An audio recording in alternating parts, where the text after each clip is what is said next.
وليداتنا راحوا ضحايا. وعلاش هكذا؟ علاش بلادنا هكذا؟ علاش هكذا؟ واش داروا لك؟ قالوا لي بنتي انا ثاني واش نقولوا لهم؟ ربي وكيلهم يا الخداعين، واش راكم ديروا لنا هكذا؟ إلا راكم جزائريين وكونكم تحافظوا على هذه البلاد، يا راكم تاكلوا في ماكلتنا، عايشين معانا، راكم تخدعوا فينا، خدعتوا لنا وليداتنا، خدعتوا لنا رجالتنا، انا راكم دايرين. Filmamos a esta mujer en septiembre de 1998. Su hija había sido asesinada junto a otras 27 personas en un pequeño pueblo del oeste de Argelia. Su desesperación nos empujó a tratar de comprender el porqué de tanta violencia que había azotado a este país durante más de una década.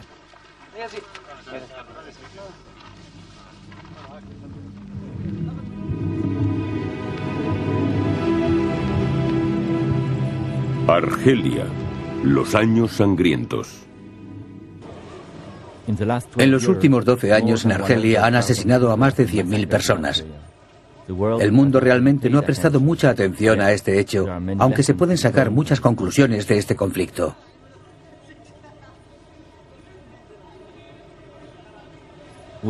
Nosotros, Thierry, Samia, Malek y yo, hemos tratado de informar del conflicto desde que empezó. A los medios de comunicación les ha resultado difícil cubrirlo, debido al acceso limitado, a la censura y al peligro. La tragedia de Argelia no ha terminado. Acabamos de volver a Argel y en menos de una semana han muerto asesinadas más de 100 personas, tanto soldados como civiles. Hemos llegado a la conclusión de que no se puede entender lo que ocurre hoy en Argelia sin entender primero algo de su historia.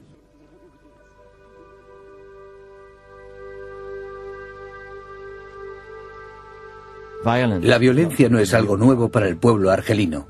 Casi todas las familias tienen algún recuerdo personal de la guerra colonial. Bombardeos con napalm, torturas, campos de concentración, masacres. En los años 50, tras 130 años de colonialismo francés, los argelinos tuvieron que luchar durante 8 años para deshacerse de él.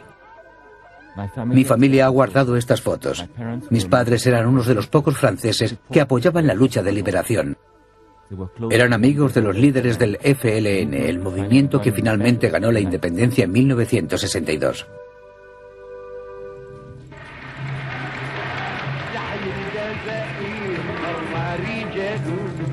La nueva República de Argelia y sus 9 millones de ciudadanos se embarcaron en un viaje cargado de esperanza.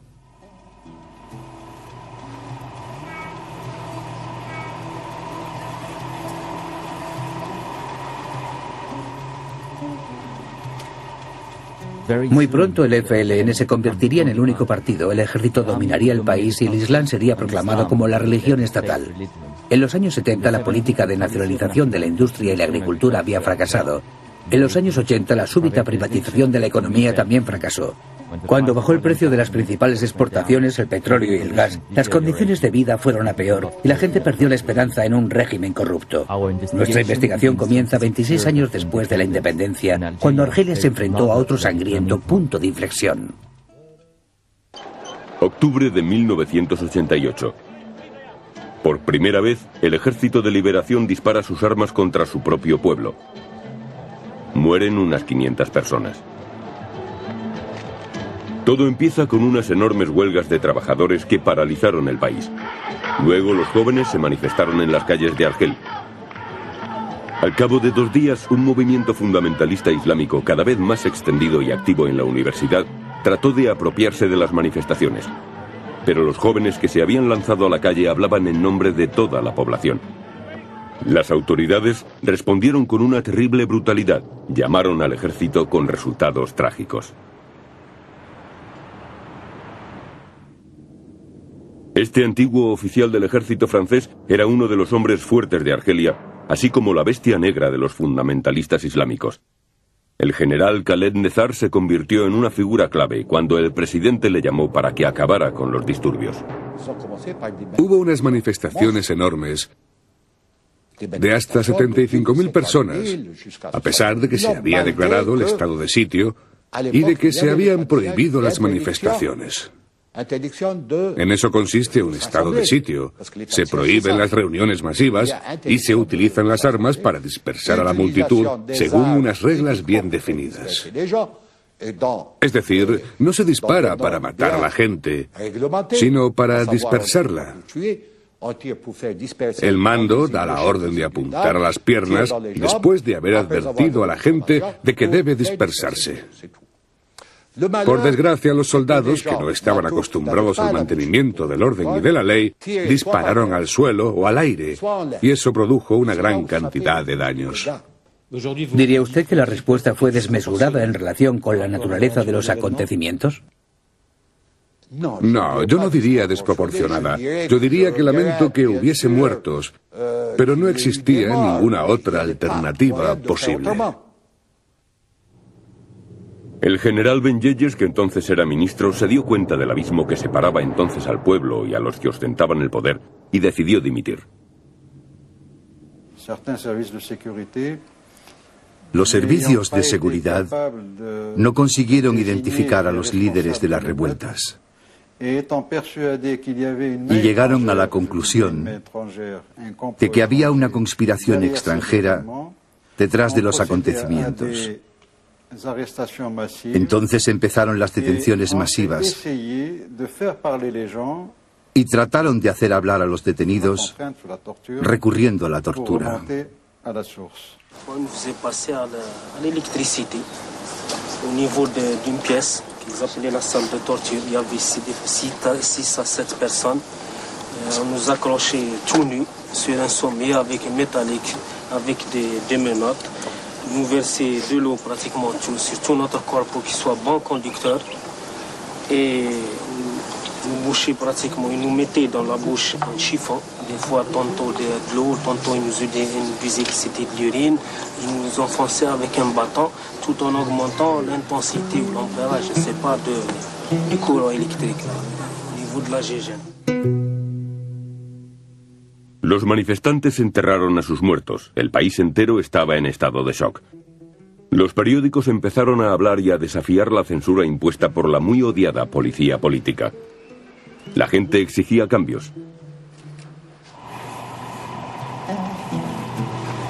Tras el levantamiento de octubre del 88, el régimen decidió abrir el sistema político y autorizar los partidos de la oposición. Pero entre los dirigentes había graves desacuerdos respecto a la estrategia a seguir. Al final, en lugar de un único partido, se autorizaron de pronto 60.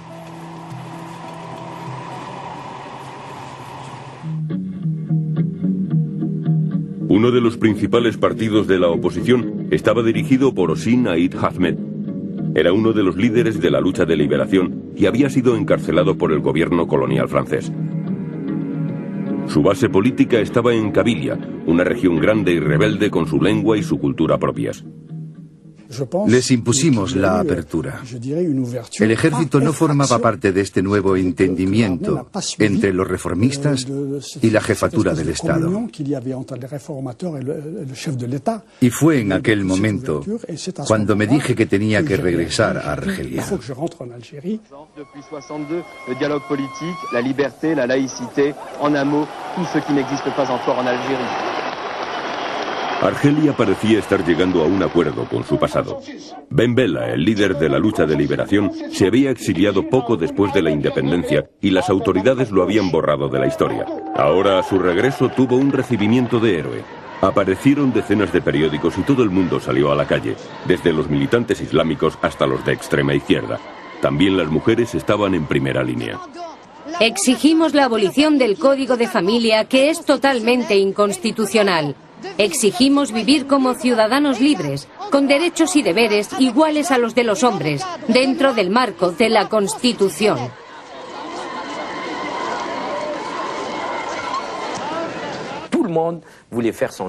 Todo el mundo quería publicar su propio periódico. Siempre considero que aquella fue la edad de oro de la prensa independiente de Argelia. Había alguna publicación para cada opinión, para cada tendencia. Tenías que darte prisa para poder sacar tu periódico antes de que las autoridades cambiasen de opinión.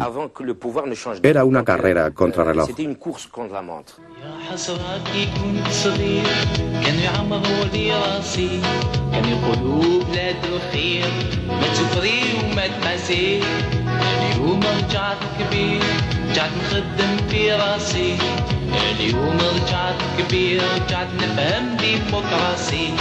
Por primera vez desde la independencia se autorizó la libertad de expresión en la radio y en la televisión estatales. Todos aprendimos unos de otros.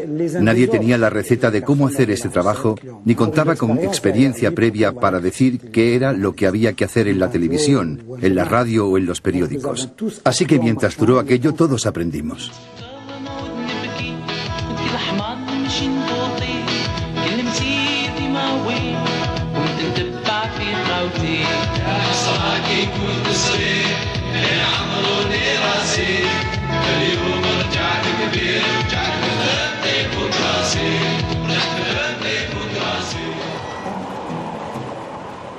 Durante años el gobierno no había permitido ningún tipo de oposición política, pero había cerrado los ojos a las acciones de los radicales islámicos. Las autoridades no les impedían que utilizaran las mezquitas como bases de sus actividades políticas, y los militantes estaban expandiendo su influencia con importantes programas de prestaciones sociales en los barrios más pobres. Aprovechando el nuevo liberalismo, los fundamentalistas dejaron de ocultarse. Aunque estaban divididos en diferentes facciones, consiguieron crear un frente islámico unido, el FIS. Su líder, Abbasi Madani, parecía modesto cuando se reunió con la prensa para anunciar el nacimiento del nuevo partido. أعتقد نحن فكرنا حتى في الصحافة الغير العربية. بالنسبة للصحافة العربية تفضلوا. Abbasi Madani había estado en la cárcel por sus actividades militantes. Era un político inteligente que sabía cómo manejar al sistema. الأستاذ علي بالحاج أستاذ اللغة العربية. El segundo líder del FIS, Ali Belhad, adoptó una línea más dura. Representaba a la tendencia radical conocida como salafismo, cuyo objetivo era imponer la charia o ley sagrada. أليس في الدستور المادة الثانية دين الدولة الإسلام؟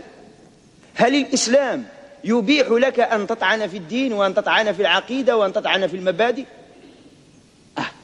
الدين الدولة الإسلام معناه أن هذه الدولة ينبغي أن تكون أحكامها ماشية وفق منهج الدين. Incluso antes de la creación del FIS, los fundamentalistas habían estado preparándose para la lucha armada.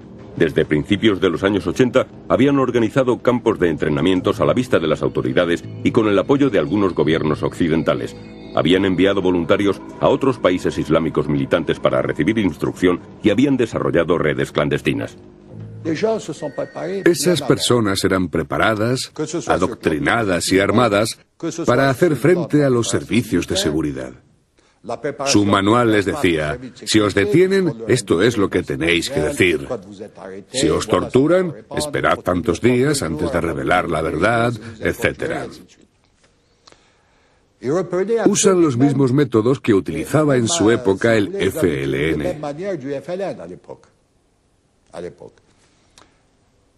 Al mismo tiempo, los enviaban a Afganistán. Lo hacían de forma muy discreta, pero nosotros sabíamos a dónde iban. Cientos de argelinos partieron a Afganistán.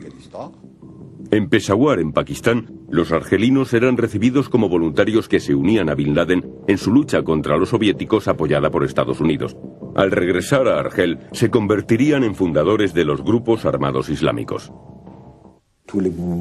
La mayor parte de los grupos fundamentalistas musulmanes estaban instigados por los Estados Unidos de América. La base logística de estos voluntarios de Afganistán era Arabia Saudita. Y así, durante un cierto tiempo, los Estados Unidos se entendieron muy bien con esta noción del Islam. Al fin y al cabo, todo aquel movimiento coincidía con sus objetivos, hasta que se dieron cuenta de la naturaleza internacional del movimiento. Porque, lejos de ser su aliado, ese movimiento es sencillamente un enemigo jurado de los Estados Unidos de América. ¿Y por qué? Pues porque la raíz del movimiento es antioccidental. Los movimientos fundamentalistas musulmanes eran antimarxistas, anticomunistas, anti-Nasser. Se trataba de una idea falsa. Por eso, durante una época, apoyaron a la fraternidad musulmana, que se convirtió en la base de muchos otros movimientos. Al menos estaban en